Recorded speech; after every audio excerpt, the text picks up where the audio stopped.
Moïse. Moïse était un homme de Dieu, homme de Dieu.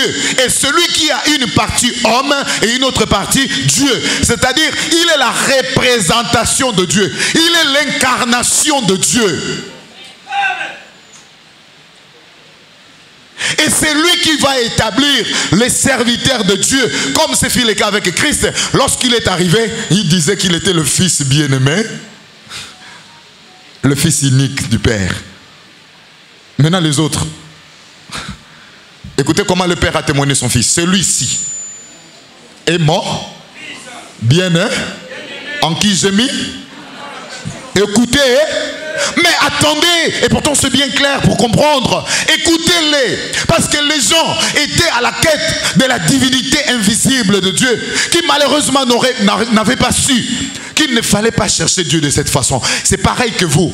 Et alors, si je dois s'introduire dans la prédication de Mottei, je reviens sur vos inquiétudes. Puisque vous cherchez à connaître Dieu dans la divinité invisible, vous avez du mal à écouter ce que les serviteurs de Dieu vous disent. Vous avez du mal à mettre cela en pratique parce que vous estimez que ce sont des hommes. Et quand vous essayez de regarder leurs faiblesses et certaines choses qu'ils peuvent également faire, ce que vous faites, alors vous avez l'impression qu'ils mentent. Ils ne parlent pas de la part de Dieu. Et pourtant, c'est à cause de ça qu'au temps de Noé, il n'y a eu que 8 personnes qui soient sauvées. Parce que tout le monde tenait compte de la moralité de Noé, selon la chair.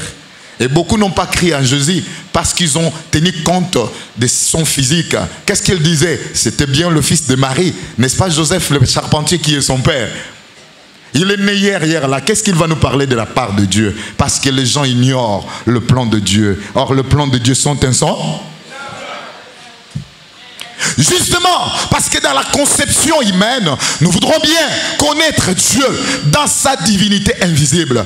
Nous croyons que Dieu va descendre pour venir nous parler. Or, Dieu ne descendra pas de cette façon. Dieu est esprit. Il faut que ceux qui l'adorent, l'adorent en esprit et en vérité. En esprit et en vérité. Alors, toi qui es cher, si Dieu veut te parler, il va s'incarner sur une enveloppe d'un homme de la même nature que toi. Mais cet homme, dès l'instant où Dieu s'est incarné en lui, il y a eu préalablement le nettoyage, une transformation. Bien qu'il porte la chair, mais pas pareil que pour toi. Car sa chair a été transformée pour que ça soit utilisé par Dieu à des missions concrètes.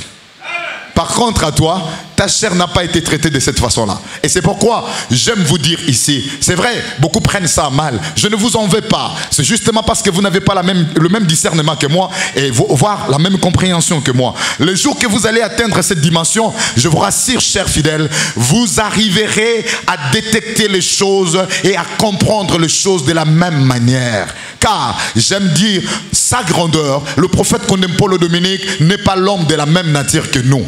Car la nature de sa chair est contraire à celle de notre. Vous savez pourquoi? Parce que sa chair a été traitée de manière à ce que ça adapte à la façon que Dieu a voulu pour l'utiliser. Et pourtant, vous et moi, notre chair n'ont pas été traitées de cette façon. Il y a en nous le désir de la chair, ce qui n'est pas le cas avec lui.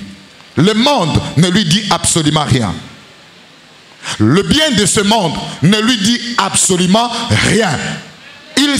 Il s'appelle lui-même le serviteur de l'humanité, le serviteur de la nation. Son seul souhait le plus ardent, c'est de servir l'humanité. Christ va dire, je ne suis pas venu pour se servir, mais pour... Car le serviteur vient pour servir.